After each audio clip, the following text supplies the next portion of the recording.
Nick Palveda is not here today, but I do know that I've got Kim Calhoun with me, so we'll see what she's got going on. And of course, we've got the man of the hour and all along those lines, because we definitely have Dave Walker with us as well, and we've got others that are joined in the discussion as well.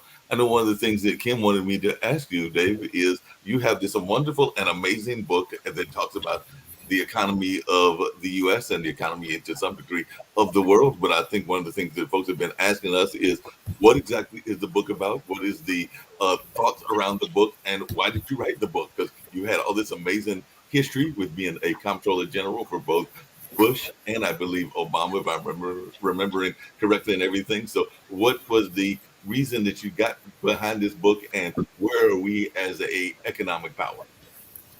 Well, thank you, Mark. I appreciate it.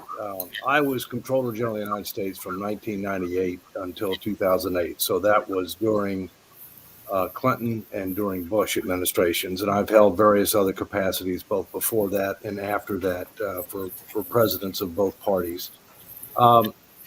This was my fourth book. The title of the book is America in 2040, Still a Superpower, A Pathway to Success. The reason I wrote it is because I had taught the economics of national security at the Naval Academy for 2 years. And that was good news and bad news. The good news is I could teach whatever I wanted as long as it related to the subject of the economics of national security, which is a pretty broad subject. The bad news was there was no textbook. So I basically had to put together the entire curriculum, the syllabus and all the materials and everything else from scratch, which I did. And after teaching for the first semester, I said, well, gosh, there's so much material here that is important that I'm going to write a book, not a textbook, but a book that would be of broad interest to the general public with regard to the economic and national security issues that I taught in the class. And basically what the book does is it starts out acknowledging that the United States is a superpower. And what does it take to be a superpower? Modern day, you have to have global economic power, global diplomatic influence, global military capability, and global cultural influence. Well, at the end of World War II, we were the only country that met all four of those. Many people viewed the Soviet Union as a superpower, but it was never a global economic power, and it never had global cultural influence. And obviously, the Soviet Union fell apart. Now you've got Russia and a number of other countries that are former part of the Soviet Union, including Ukraine, and we all know what's going on in Ukraine right now. And so what I wanted to do is to help people understand that, yes, the U.S. is a superpower today, but it faces a peer competitor, a rising peer competitor, and that's China. And that interest in the United States, interest in the world are aligning against the United States. That specifically China, Russia, Iran, North Korea, and I could go on, but those are the four big countries that are aligning against the United States economically, diplomatically, militarily, and culturally. And that we needed to learn lessons from history and others and make some tough choices, including with regard to our nation's finances, if we want to remain a superpower in 2040 and beyond. Because if you look, as one example in history is, look at the Roman Empire. Rome lasted about 500 years as a republic, and that's what we are. We're a representative democracy, a republic. But the republic fell, and then it became an autocracy. Well, we don't want that to happen, and hopefully it won't happen. But the Roman Empire lasted about 1,000 years. But why did it fall? It fell because fiscal irresponsibility, political incivility, moral decay, inability to control its borders, and overextended military. Does that sound familiar? Yes. We are on the same path. And then also some other lessons from history. George Washington, our first president, had 4 warnings when he left office for America. He said, we need to avoid excessive debt. We need to avoid foreign wars. We need to avoid regionalism, and we need to avoid factionalism, which is political parties, okay, partisanship. How are we doing on that? Not too well, okay? So I basically, in the book, It brought factual information about today, trends about tomorrow, historical information, as well. And then what I've said is, here's the kinds of things that we need to do, dealing with putting our finances in order, addressing our national security threats, addressing some other challenges, dealing with energy policy, immigration, healthcare, you go on, that we need to do in order to make sure that we will remain a superpower in 2040 and beyond. Because right now, while people don't want to hear it, we are a declining power. No. We are a declining power. Now, we must, and I pray that we will do what's necessary in order to be able to make sure that we remain a major power in 2040 and beyond, and that the future is better than our past with regard to our kids and grandkids. Right now, that's not assured. And so I actually self-published this book, even though the other three books were published by major publishers. The one before this was a national bestseller. When you self-publish something, you're never going to be on any bestseller list. And I didn't, I'm not in this book selling business where I'm out hawking my books and whatever. I did it just to impart knowledge and information. I will say that I do have a major publisher who might be interested in buying the rights to the book now, and hopefully they will. And if they do, I'll update it, because it is more timely now than it was in 2020, and then the update in 2022. It's even more timely now. And we do have a major election coming up in 2024, but it's not just an issue for the U.S. It has global implications. Yeah, hey, Dave, just really quickly, two things that crossed my mind, and I'll bring the panel up, and I don't know if Kim's got questions as well, but you were talking about that. I was thinking about that alliance, the BRICS alliance, and it seems like that alliance for some aspects, because I know they're meeting in South Africa and everything, is not as solid as some people think it is. So that was one of my questions, is that alliance a threat to us? And if so, why is it a threat? Because I've heard some people that are feeling that it is not as much of a threat as it was originally perceived to be and everything. But as an economist, I'd love to hear your thoughts about that. It's evolving, okay?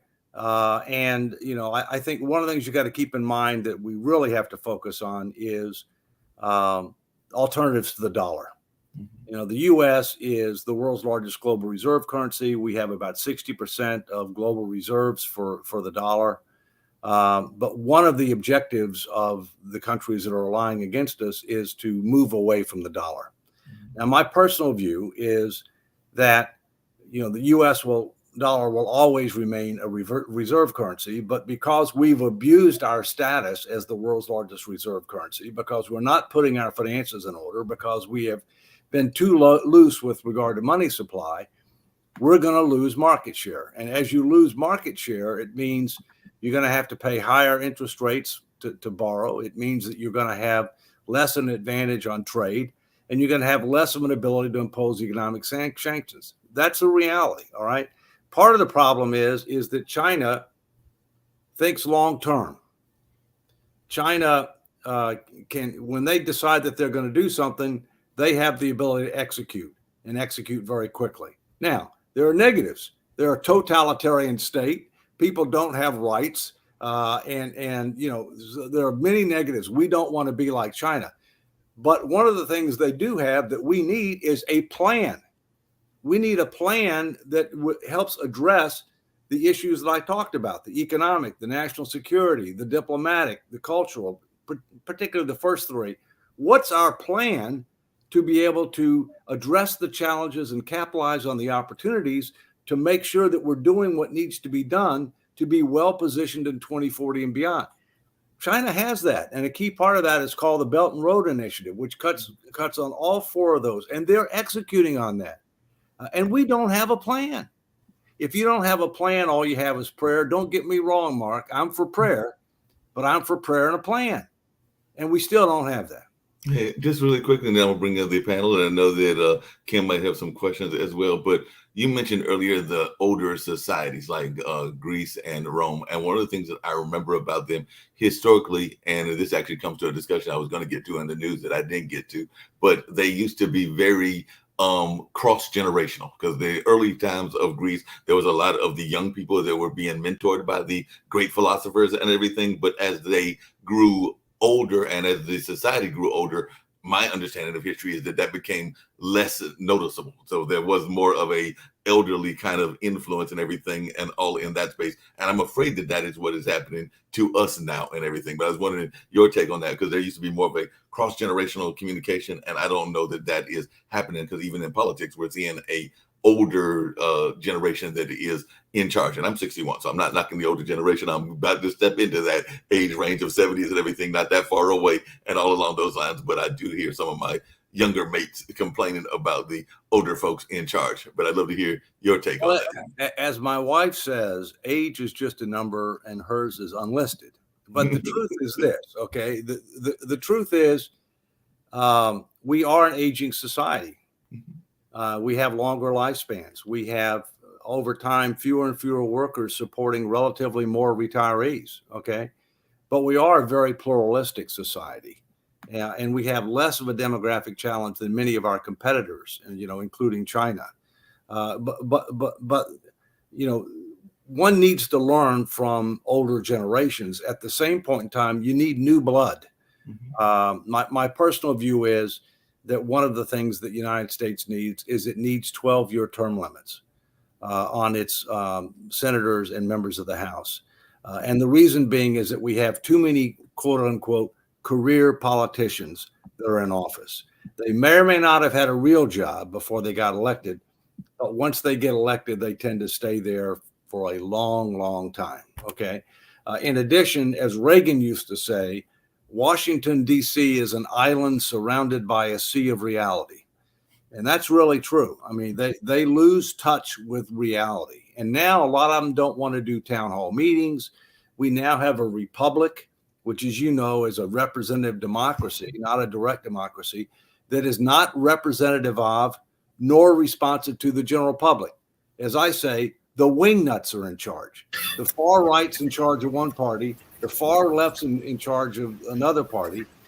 The sensible center, which is a significant majority of the American people, which by the, of different political affiliations, Democrat, Republican, Independent. And by the way, in the U.S., 44% of registered voters are independent. Only 27% are Democrat, 25% are Republican. I'm an independent. One of the reasons that, No Labels, is of which I'm a national co-founder, is so engaged, in Washington and potentially in the 2024 election, is because our current political parties are not listening to the American people. They don't represent the significant majority of the American people who want problem solvers, who can unify the country and who can get things done. Yep, that makes a lot of sense. I'm going to bring in our other folks. I know Lee Newton Rhodes, who is actually also running as a political candidate, and all along those lines is here with us as well. And then, like I said, definitely we've got Sasha Starr here with us, and they might have some questions as well. And definitely, I always enjoy these conversations you have. And I know we've got Shaquille Latimer with us also, and Jacoby McDuffie out of my area of Durham, and all along those lines. But anybody who's got any other questions for Dave, the floor is open to many. I will just say very quickly that if Dave Walker won't hawk his book, I will. If you want to know anything about American politics, American finances and economics, this is the book to buy. I've loved reading it. I've only bookmarked the part of it where I don't completely agree with him, but everything else, which is the taxes bit, but everything else I think is fantastic. And I will suggest to you, Dave, I think we've got the name for the next book. Not just a prayer, but a prayer and a plan. I think that's a great name for a book. Look, I will say the United States is certainly facing challenges. You mentioned term limits. I think that you need political reform more than term limits. I think that term limits treats the symptom without treating the underlying cause. And that's, really got to do with how primaries are conducted and how the political system in the US actually operates. And insofar as reform is concerned with economics and everything else, as you rightly point out in your book, a lot of it has to do with spending. And a lot of it has to do with how do you actually get rich today? There was once upon a time, and I think the ideal that most of us strive for is that you can become wealthy by serving your fellow person, by providing them with a product or service that they actually want. But that's not really the reality today. If you really want to get rich, or if you really want to be a powerful company today, the best way to do that is to work out how to interact with government in such a way that you'll get special treatment. Maybe you'll get a sort of contract that nobody else can have, and nobody else can compete with, or maybe you'll get a direct payment or a subsidy to your industry that'll help you. And that's the sort of thing that I think has been harmful. It may be well-intentioned, but I think it's been very, very harmful to the free market and to entrepreneurial people saying, hey, I want to try this thing, and maybe I'll fail or maybe I'll work. Let me try. I think government's been a hindrance to many people, and most especially to those younger people who are trying to do things that, a few generations ago, you could just put a sign up out the front and you're in business. Now there's so much more involved. Well, two things on that. One, as you know, in the book, I talk about the fact that the U.S. federal government has grown too big, promised too much, subsidized too many, and needs to get back to fundamentals. All right. We have strayed dramatically from the principles and values under which our country was founded and, quite frankly, made us great.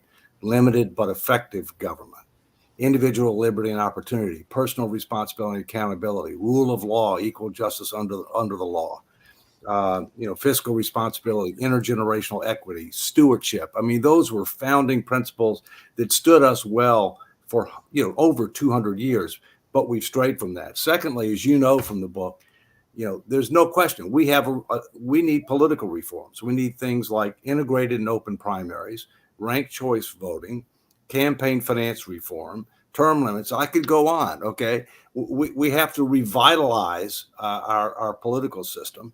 And I think we need more choice, and I think we need more competition.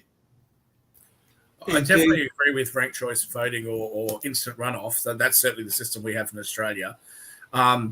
Whilst I don't like the idea of career politicians, I'm not sure that term limits make sense. If somebody is doing a really good job, why would you want to get rid of them? That should be up to the electorate. And I think that if you had the sort of political reform that would allow the primaries to be, done in a different way, I don't think you would need to have the term limits, because I think somebody could stand up and say, I've been here for 12 years. I didn't intend to be in politics for as long as this, but I actually think that I'm the best person to lead this country or this area, for the next 4 years. Just keep in mind, Shaquille, that we already have term limits for president. Okay. Well, I don't agree with that either. Well, no, I understand that. Most states have term limits for governors. Okay. I mean, how long you can serve in office. I wish I could say there's a long list of people that I could point to who have been here for more than 12 years who are really making a big difference. Are there a few? Sure. Are there a lot? No way. Look at where we are.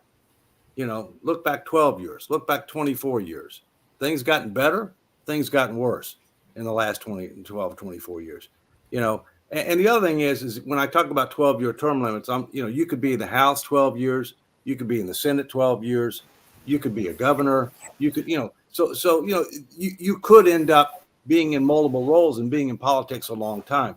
My personal view, and you may or may not agree, this is my personal view, in any position in life, private sector, public sector, not-for-profit sector, my personal view, and I've practiced this, that once you've been a spot about 10 years, it's time for a change.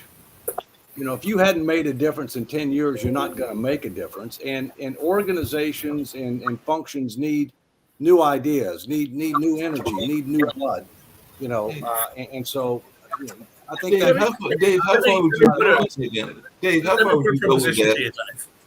Let me put a proposition to you, though. So, coming back to what I said about term limits, and we won't belabor the point any more than that, but I'll just say that I think term limits, because of the reasons you've just outlined, only treats the issue that people have been there for too long, as opposed to why they've been there for too long, which is a failure of the political system. But let me just paint or put a proposition to you. You've got a very well articulated tax plan that you've outlined in your book, which I think makes sense. I don't agree with it, but I think it makes sense. Right? I don't or phrase that. I don't agree with all of it, but I think it makes sense. You're the former Comptroller General. I'm some person from Australia. However, let's say that I became a US citizen tomorrow and you were running as the taxation commissioner and I was running as the taxation commissioner. We could have a debate about taxes. I could put forth what I think is right or wrong, and you could put forth what you think is right or wrong. Surely it would be up to the electorate to then decide whose ideas they think is going to be best. I would also suggest that if you and I were to sit down and write a book on taxes together, whilst we may not agree 100%, it would probably be quite a well-researched and well-reasoned book on what taxes should be and what the goals should be. Unfortunately, the political system doesn't provide that. And I think if you just simply put term limits in, all you'll have is more of the same nonsense that comes out of Washington. It'll just be that the person delivering that nonsense is there for less time. Couple of things, and then let's move on. A number of political reforms are necessary. Term limits is no panacea. Okay, if these other things happened, maybe it would reduce the need for term limits or even potentially eliminate it. By the way, term limits is the most difficult thing to achieve. And why do I say that? Because if you want to impose term limits on federal elected officials, you have to have a constitutional amendment. And the Congress is not going to do that. So you're going to have a convention of states to propose that amendment. We've never had one. I'm working to try to get one now for a fiscal responsibility amendment. If that succeeds, then maybe we get one for term limits or other issues down the road. Last thing is, our Internal Revenue Service commissioner is appointed by the president, confirmed by the Senate for a 5-year term. So they're not elected. Believe it or not, people wanted me to consider that job in the past, and I respectfully said no. And we need to have more citizen engagement and education on a whole range of issues, including taxes, which is not what our political system does. One of the big problems with our political system is our elected officials think they have all the answers. The people are way ahead of the politicians. We need to have much more active citizen education engagement based on the facts, the truth, the tough choices, solicit input from them because they're way ahead of the politicians, and then have proposals that the politicians will vote on. Ultimately, they have to vote on it, but they're a lag indicator. Hey, Dave, along those same lines, and I think Jacoby had a question for you as well, but Sure. When you say the term limits, and then I'm going to get off this topic because I definitely think we got to get to some other things, but what is your thoughts about people that are career politicians, but they kind of like, you kind of alluded to it, they go from job to job. Like we have a gentleman, I won't name his name right now. Well, what the heck, I'll name it because he's actually running and he's making it public and everything. But Mike Woodard was in the city council. He was very active with our Duke University and everything. Then he went to federal level because he was a House of Representative, and now he's running for mayor. So if we're thinking term limits, would it eliminate some of that, or would it allow this shifting of politician jobs when we're thinking of a 12-year limit, or we'd be saying like 12 years, period, and that's any job that you have? No. First, there's a difference between federal, state, and local. Right. I'm talking about federal. Okay. Right. We already have term limits on the president, but we don't have term limits on the Senate and the House. So I'm talking about the Senate and the House. The states determine whether or not there are term limits on state office. Most states do have term limits on governor. Some states have term limits on the legislature. You got to be very careful. You can't have too short of term limits. California has too short of term limits, right? You need to have enough time where somebody figures out what's going on, can really make a difference, right? But not make it a career. You're less likely to have people that want to make it a career at the state level because in many states, it's a part-time job. It's not a full-time job. And in some states, they don't even meet but once every 2 years, like Texas, okay? Local would be, the local government to decide, the city charter, the county charter. They would have to decide that. So the local decides the local, state decides the state, federal decides the federal, but each one is independent. So you could have somebody be a mayor for X number of years, be a governor for X number of years, and then be, in the House for X number of years and be in the Senate for X number of years. And in effect, they've made a career out of it. All right. But the only way that realistically they're going to be able to do that is because they're generating results. Right. All right. And we don't have enough people generating results right now. So there's not going to be a lot of them, I can tell you. Understood. So Dave, if you had the term limits that you're suggesting, either in the House or the Senate, so let's say he's been there for 12 years, and then they would like to be the president, they'd be exempt then from the term limits because they've now moved up to a presidential run. Is that the suggestion? No. The limit would only relate to the House and the Senate independently. Okay. So 12 years in the House, 12 years in the Senate. Okay. And president is totally separate. All right. So they could run for the presidency, or they could, they could be in the Senate or the House for a period of time, run for president, then come back. It's cumulative. All right. It's cumulative. Do you think that would, let's assume for a moment that it was voted on and passed. Do you think the Supreme Court might actually knock that down? Because in a free and liberal society and in an alleged representative democracy, you shouldn't be able to take away a person's right to actually run for a particular position. Yeah, the Supreme Court's job is to interpret the Constitution if it is ambiguous. Okay, but in this scenario that I'm talking about, it would not be ambiguous. It would be very, very clear. All right, and so the Supreme Court would have no basis to override it. Okay. Toby, you had a question. Term limits, yeah. Toby, you had a question.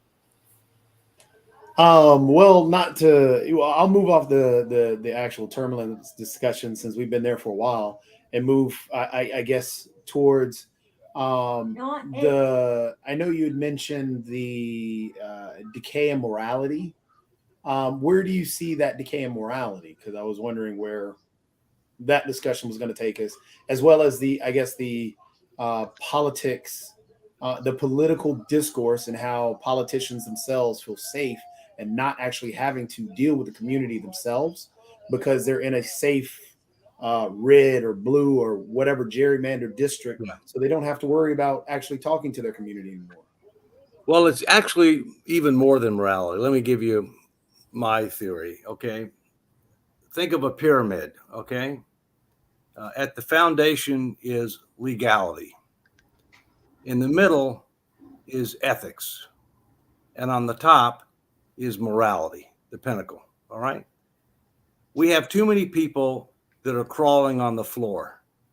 They're just focusing on whether or not something is legal or not. They're not thinking about whether or not it is ethical, much less whether or not it is morally right. Okay? And so therefore, when I deal with people, if they tell me, well, it's not illegal, those aren't the kind of people I want to deal with. And by the way, many times those things are subject to interpretation about whether it's legal or not. Okay? We don't have enough ethics and integrity. That has nothing to do with the law. We don't have enough people that have the right kind of ethics and integrity, and we don't have enough people that have the right kind of moral values. Okay, you can look at society. I mean, look at how many single-family households we have. Look at how many divorces we have. Look at how many. I could go on and on and on. Okay, I mean, we're not to where Rome is. Where we're having public orgies and where we're having gladiators that fight to the death, in the Colosseum in order to keep people thinking about something other than what else is going on. Okay, we don't have that. All right.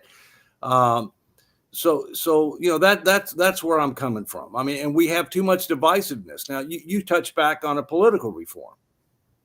A vast majority of congressional seats in the House of Representatives are safe seats. 85 to 90% are safe seats, which means in a state that has a closed party primary system, which most do, not all. Fortunately, I live in Virginia. I'm an independent. I can vote in whatever primary I want. I could just vote in one, but I can vote in whichever one I want. Okay. So I have maximum flexibility. But that's unusual. So that means that the election is basically decided in the primary. Most primaries are closed primaries, meaning you got to be a Democrat or Republican. Okay. The turnout in most primaries is very low. The people who disproportionately turn out in the primaries are the diehards, which tend to be the wingnuts. Okay. And so that's why when you look at Washington, you got at least 85 to 90% of the people that are up here that are part of that system. And they don't want to compromise. They consider the other side the enemy. All right. The margins in the House and the Senate right now, and have been for a while, are very close, which means that you don't want to let the majority party get a win. All right. Which means that every election is about control, which further exacerbates, treating the other side as an enemy, not wanting to associate with the other side. I told you, I'm one of the national co-founders of a group called, let me finish this, No Labels. Go to nolabels.org. We were created to help promote progress over partisanship, results over rhetoric. We helped to create and support the Problem Solvers Caucus in the House, which is 31 Democrats, 31 Republicans working to solve problems, and the bicameral group in the Senate and the House trying to do the same thing. They are responsible for getting the infrastructure bill, the CHIPS bill, and the debt ceiling done. They are responsible for it. And so that's the kind of thing we have to do. But you need political reforms to make that better. But how do you break that log jam? And I think that's the problem, because that's where the solution is.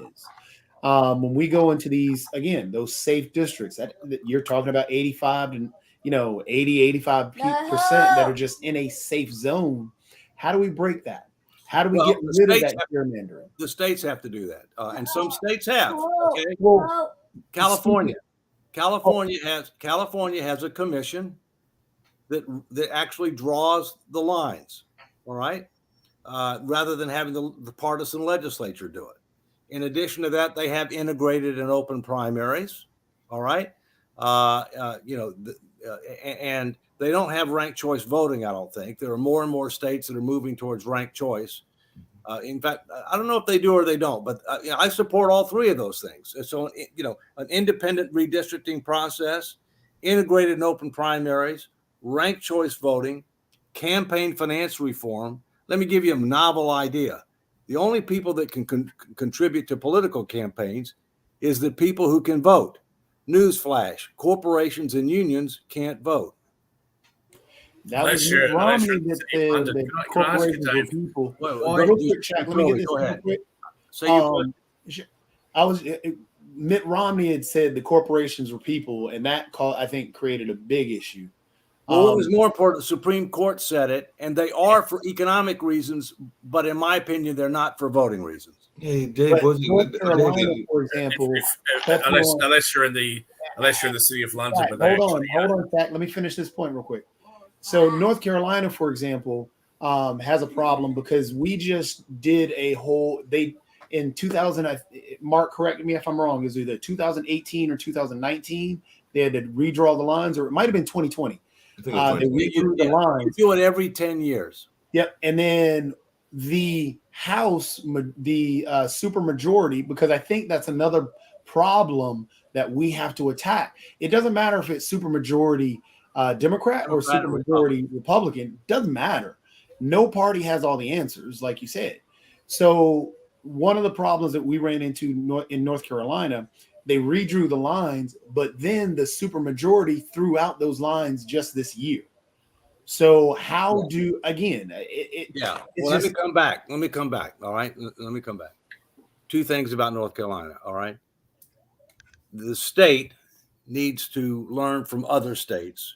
It should adopt an independent redistricting commission, that the objective of redistricting, this is a novel idea, is to maximize competition consistent with the Voting Rights Act, rather than to minimize competition consistent with the Voting Rights Act. All right. So that's how you solve that. Secondly, No Labels just got on the ballot for a unity ticket for 2024 in North Carolina last week. It was contested, but we won. The Democrats fought it, but we won. And we just got on for Florida too. So now we're on 10 states and counting.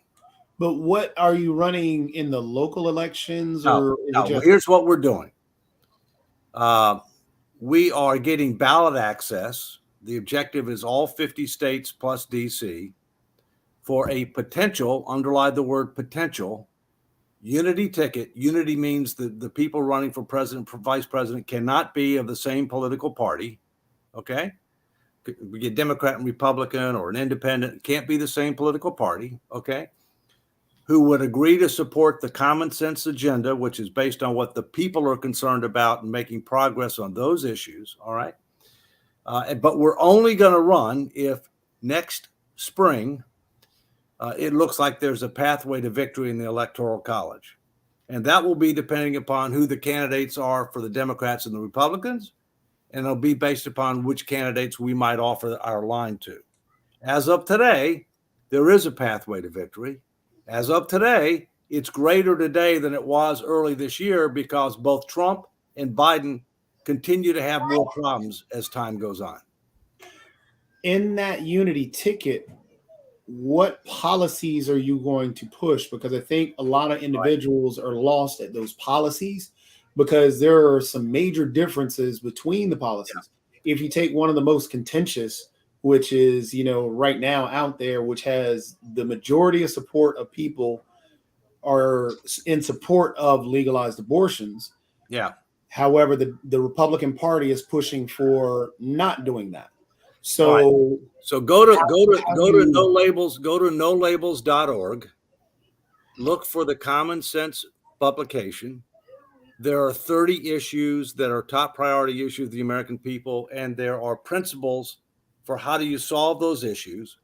Abortion is one of them. The facts are a significant majority of Americans want abortions to be legal, safe, but a significant majority don't want them to be unlimited. And that in reality, a significant majority of Americans believe there ought to be a safe harbor, with the exception of the physical life of the mother. It could go beyond the safe harbor. A significant majority of Americans wants there to be like a 15-week safe harbor for whatever reason. Women will know whether they're pregnant by 15 weeks. Okay. But if there's a threat to the mother's physical life, then obviously you can go beyond that. But they don't want to support abortion for any reason up until the baby is born, because as you know, there are certain things that happen at the very last minute that are very inhumane. There was no actual push for that was always a talking point. But I know. Yeah. So my point is go to that, because here's the bottom line. The two political parties don't represent the common sense majority. And what we're about is the common sense majority. We don't care if you're a Democrat, Republican, or independent. I happen to be an independent. I'm right of center on most issues. I'm center on some issues. But, we want results. Shaquille, you had your hand up. I'll just say you made the comment about corporations not being people. I just made the joke, unless you're in the city of London, where apparently corporations have the right to vote. I do want to just ask you the question, Dave, in relation, or for the purposes of our international audience. Most Western countries have preferential or ranked choice voting, or instant runoff voting, if whatever term you want to use. Could you just explain why the United States doesn't have it? Why is there any opposition to that? And the second thing, which has just been brought up about abortion, but just as a more general point, how would you legislate that? And if I just use the example of abortion, let's say, because I think most people, as you've rightly pointed out, would agree that if the life of the mother or the child is at risk, then abortion should be allowed. But the question is, how does that get enforced? How would a doctor prove to a bunch of lawyers that the life of the mother was at risk?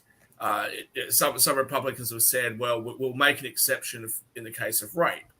So what would the woman have to do? If she's accused of not being raped, would she have to prove beyond a reasonable doubt that she was? Or face the consequence of having an abortion. And I think that really is the issue with the moral arguments that you brought up before. Well, how do you legislate morality? Well, first, rape, incest, life of the mother tend to be the three exceptions that people talk about. Okay. But let me go back to what I said before. 15-week safe harbor. You don't need to get into the rape or the incest or the life of the mother. Okay. You have 15 weeks to decide whether or not you're going to keep the baby or not. No. This is the difference between law, ethics, and morality. I'm a practicing Catholic. I don't like abortions, period. But I understand the difference between law, ethics, and morality. Okay. And so the idea would be, as a matter of law, there would be a 15-week safe harbor. You don't have to talk about why. All right. Nationwide, and that would be through legislation that would pass both houses, be signed by the Senate. If it happens after that, then you would have to be able to demonstrate that the life of the mother was at risk. And that would involve, obviously, one or more physicians. Maybe you'd have to have two physicians to say, yes, we believe she was at risk. I mean, I don't want to get into minutia here. Okay. I mean, bottom line is the parties tend to be one extreme or the other. The people aren't. Hey, Dave, along those same lines. So my question about the instant runoffs. Why did the United States?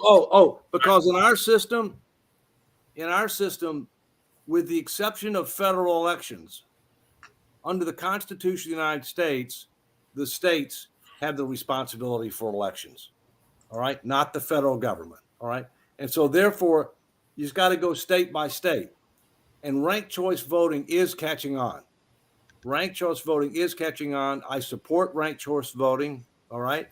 And you're going to see more and more of it, because I do think the pros far outweigh the cons.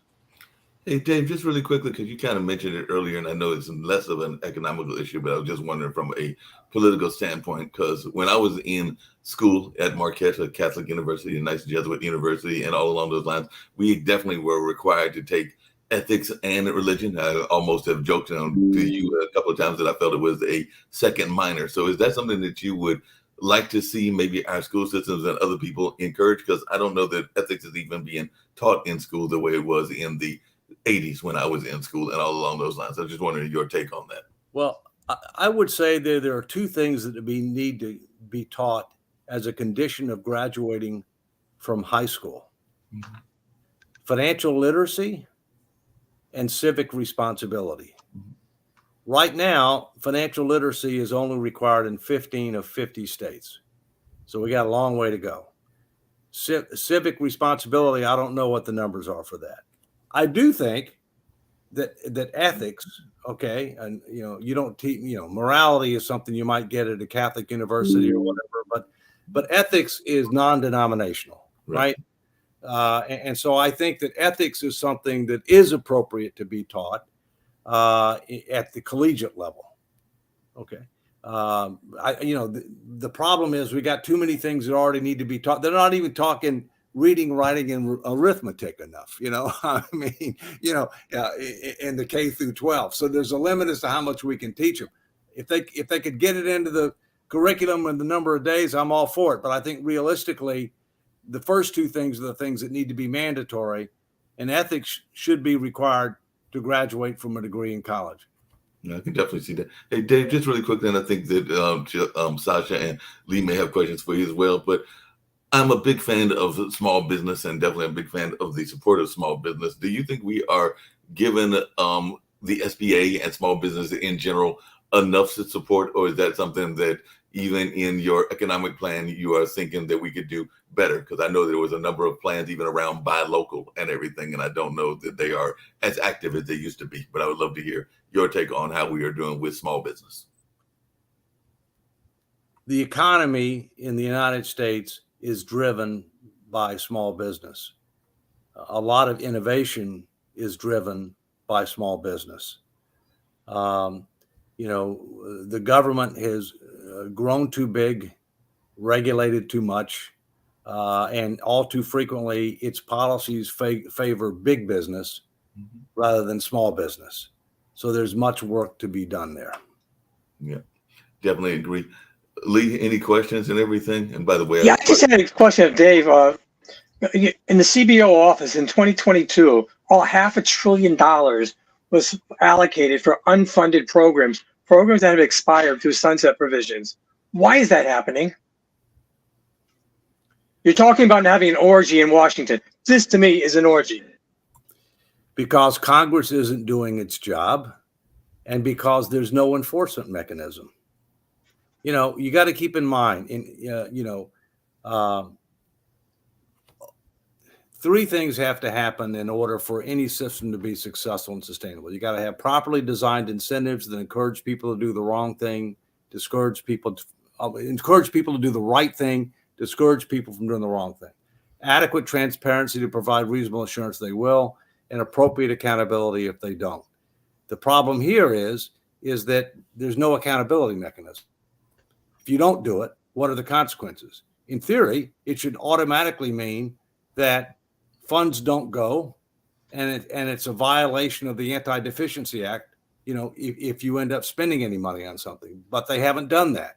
And Congress is not reauthorizing programs on the cycle that they should. I mean, frankly, this is a bigger problem because a lot of these programs just flat don't work. They shouldn't be authorized. Okay. I mean, you know, they shouldn't be reauthorized. And that's one of my problems. My problem is in Washington, it's get the money, spend the money. Get the money, spend the money. Make sure you spend it all because you may not get it. You may not get enough next year if you don't spend it all. All right. It doesn't focus on results enough. All right. In other words, why do we have this program? Why do we have this tax policy? Why do we have this subsidy? All right. What are we expecting to get from it? Are we getting it? All right. If we're getting it, then maybe it makes sense. Maybe you keep it. If we're not getting it, then get rid of it. All right. That's how you do things. That's not how Washington works. That's how it needs to work. Agreed. Thank you. Oh, I have a question. Yes, sir. Of course, you know that I'm doing Ukrainian. Yes, show. I do. Yeah, and this is a big part of what I'm doing these days. And I would like to understand the nature of the discussions of Republicans in the House, primarily. Some of them are saying that especially Trump supporters, that any help to Ukraine has to stop, and it just doesn't make any sense for various reasons. Yet majority of Republicans are, for example, they are so adamant of increasing help to Ukraine, and their majority, that they are going as far as not approving Biden's latest $24 billion proposal without putting there the F-16 fighters and ATACMS missiles. How these two positions can coexist in the same party? Well, you're assuming they're logical, Sasha, you know, and you're assuming that they all right. So that's, let me disabuse you of that. Okay. Okay. Trying. Well, let me talk to you about something that I've got an op-ed that's probably going to be published any day that touches a little bit on this. So I do them pretty frequently. All right. And the subject is our supplemental budget request. President Biden has requested $40+ billion for three things. Number one, additional funds for disaster relief. And we all know what's happened in Maui recently, what's happening now in Southern California, well, you know, what's happened in other places. That's legit. We need that. All right. The second thing is Ukraine, and I'm going to come back to Ukraine. All right. The third thing is the border. What's going on down at the border with regard to Ukraine? You know, I think we didn't do the right kind of things we should have done to help prevent the invasion of Ukraine. All right. One of which was we did nothing in 2014, even though we had the Budapest Agreement. We did nothing. Okay. Some of the statements of the president, you know, not providing the right kind of funding and weapon systems and support early enough, lots of things we didn't do. But one of the things that I've said is, look, we should support Ukraine, but we're doing way more than our fair share. We've given over 120 billion already. Now he wants to give 24 billion more. And you compare what we've done as compared to European countries. And, you know, if you look at the total economic value of the EU, it's roughly comparable to the United States. We've done way more, multiple times what they've done. And for years, what's happening is the Europeans have treated us as Uncle Sugar. Don't worry, the U.S. will do it. We don't have to do it. And so what I said was, look, we ought to support Ukraine, but we ought to go to a matching principle. We'll forget about the fact that we've given 3 times more money than you have already. But from here on out, we're going to match what you give. So in other words, Vladimir, okay, Zelensky, in other words, you better start putting the heat on the European countries to do more. We'll match dollar for dollar what they give you, but we're not going to write a blank check. Okay. To me, that's the reasonable compromise between some who don't want to provide any money at all and others who want to just throw money at it. You know, we do have this military industrial complex that likes to support the war machine, you know, which is a real problem. The other problem we're having is we're depleting our own reserves. That's a problem because we got other parts of the world that we got to worry about. Okay. And, you know, that could inflame at any time. And other people aren't well positioned to do anything about it as we are. The last thing is on the border. They want money for border security. Our border is not secure. And so my comeback on that is that, yeah, no problem. You want to use it for border security? Fine. But what they've been using the money for is to process illegal immigrants and distribute them throughout the United States, which is causing huge problems in the United States. And so, you know, my position on that is, yeah, for border security, but not a dime for continuing the current policy. The other thing is we've got a problem here that others may have, but ours is worse. There's something called cartels in Mexico, drug cartels that are engaged in trafficking drugs and humans across the U.S. border. And I think we're at the point now where we're going to have to declare them as terrorist organizations. And if Mexico doesn't do what they need to do to neutralize them, we need to do what needs to be done to neutralize them.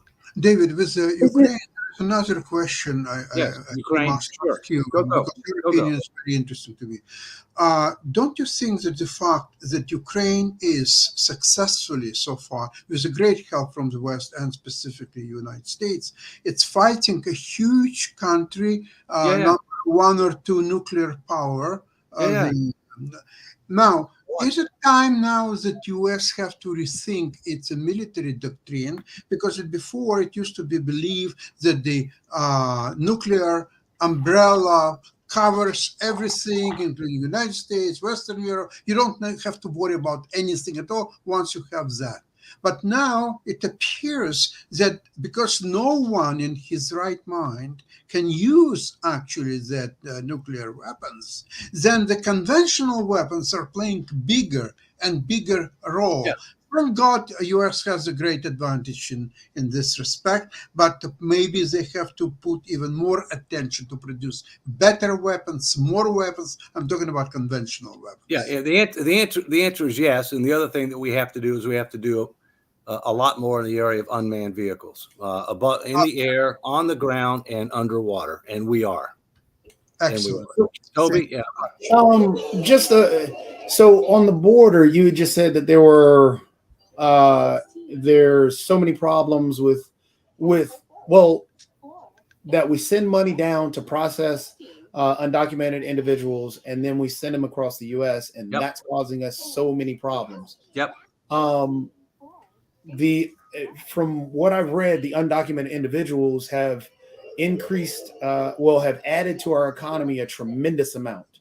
I think it was $1 trillion or something in terms of dollar, or they have. However, I'll pull up the information. But what problems are you speaking about? Right. Well, first, we're supposed to have in this country something called the rule of law and equal justice under the law. We don't have that. People that come through the normal port of entries, people who apply for asylum based upon what asylum was intended to be, which is political asylum, not because we have more economic opportunity here, okay? People that are just coming on over the border for whatever reason, that we are processing and releasing, and then saying, come to court in 8 years. Yeah, right. Okay. and then we'll decide whether or not you can stay or not. And by the way, you can't work for the first 5 months, even if you come in. Oh, and by the way, under U.S. law, if you're an illegal immigrant, you're not supposed to be able to work at all. All right. So here's what I'm saying. What I'm saying is, look, our immigration system is broken. We need more immigrants, but we need to separate between temporary work permits. There's a lot of things that we need that are seasonal, all right, because of agriculture and things of that nature. And we need to separate between that. We need to separate between green cards, where you're in and you can stay indefinitely, legally, all right, work, contribute to society, etc., and citizenship, all right? This is another example where the parties are far apart. One party wants to dramatically reduce immigration, okay? The other party wants to let everybody in and give them and give them a pathway to citizenship, all right? So look at the no labels thing again, which is a reasoned and reasonable approach to this. Border security, take care of the dreamers, different pathways to come in and for different statuses.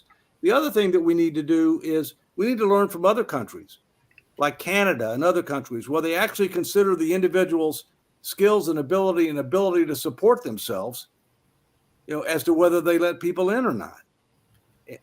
But we're getting close to the end, so let's make it quick. Yeah. Let me just ask a very quick question here. So I'm an Australian and a British person, but let's just talk about Australia. So the United States has an economy which is, 18 times bigger than Australia has. So can I apply then for economic asylum in the US because my financial... The answer is no.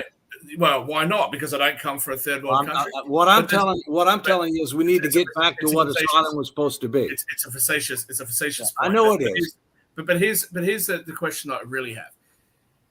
If the argument is to be believed on its face that immigration to the United States, illegal or otherwise, is a good idea, why limit it to just the immigration which is coming south of your border from countries which are geographically close to you? Yeah. Why not open your borders to everybody if immigration is such a great idea? I mean, Australia has got the same issue with the people that are coming close to us. I'm for legal immigration. I'm adamantly against illegal immigration. Okay. I'm for, immigration reform, all right, which would have no borders, all right, where we're differentiating between, based on skills and knowledge and things of that nature, okay? But what we're doing on the southern border right now just encourages more people to come. Keep in mind, when they come here, if they go to a sanctuary city or a sanctuary state, they're guaranteed housing, they're guaranteed food, they're guaranteed education, they're guaranteed a cell phone. Now, what do you think that does as far as encouraging or discouraging more illegal immigration? Well, yeah, but it hurts. It actually hurts people like my family, for example, who have tried to immigrate to the United States from Fiji or from India or from wherever. Right. You take take skills, who then are pushed back in the slot because people have jumped. We're in agreement. Completely hurts them, and I don't understand the rationale behind that. We're in agreement. Toby just had a quick thought. Yeah, in terms of fixing that illegal immigration, the undocumented and illegal immigration, as you see, I got a little kid running around. I noticed that. You're trying to help our demographic challenge. That's good. Is there what they're doing in Texas, throwing the barbed wire, I think that's barbaric.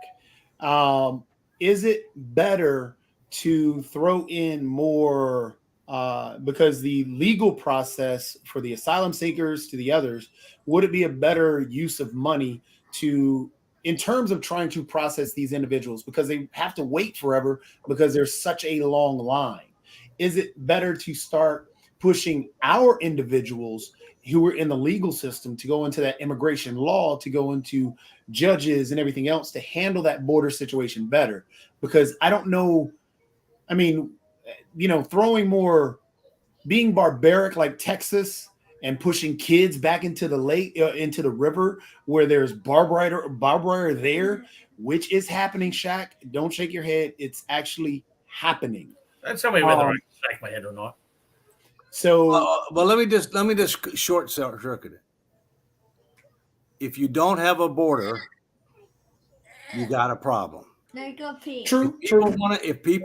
We should close the border other than the legal border entrance. We should not allow people to be coming into our border. The federal government is supposed to be protecting our border. The federal government has failed to protect our border. States should have the right to protect their international border. That does not apply to interstate commerce.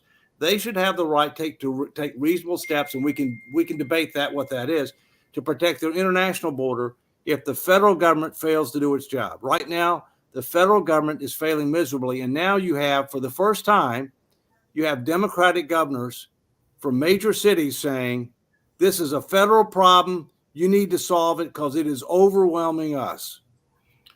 And Well, Dave, just real quickly, because I know we're getting ready to wrap up and everything. We didn't get to it, but I think there has to be some conversation. I think you would agree with me on this, Dave, with some of the business community as well, because definitely part of the issue that I see it is that some of the businesses are encouraging folks to come across the border, and they're actually in some ways manipulating and even abusing some of these immigrants as well. So that's something I think we have. That's part of the problem, and you're not supposed to hire illegal immigrants. Right. It's supposed to be illegal. And then it come back to, well, what's the sanction? Right. What's the sanction if you don't have a sanction, Lee, as we talked, if you don't have a sanction, it's not going to be enforceable. People aren't going to respect it. So what I'm hearing is accountability and regulation still needs to be there around the border. Yep. Yeah, we need a lot of things. Accountability, regulations. It ain't working. On that note, Dave, I've got to teach you about something as we get ready to play the outro and all along those lines. But I heard you say the military-industrial complex. I heard you say about corporate responsibility, and I heard you say a couple of other things. And as everybody on this panel knows, I have some friends that are across the spectrum, meaning they're on the right and the left. And I can tell you that some of my more left-leaning friends will be glad to possibly vote for your campaign if that is part of your agenda and everything, because I know some folks that would agree, including some folks that are very left-leaning in terms of the corporate citizenship and some of the other things that you brought up. So you might wind up getting for the some record, I don't plan to run. Okay, so all right, take care. All right. Y'all take care. Bye-bye. Thank you.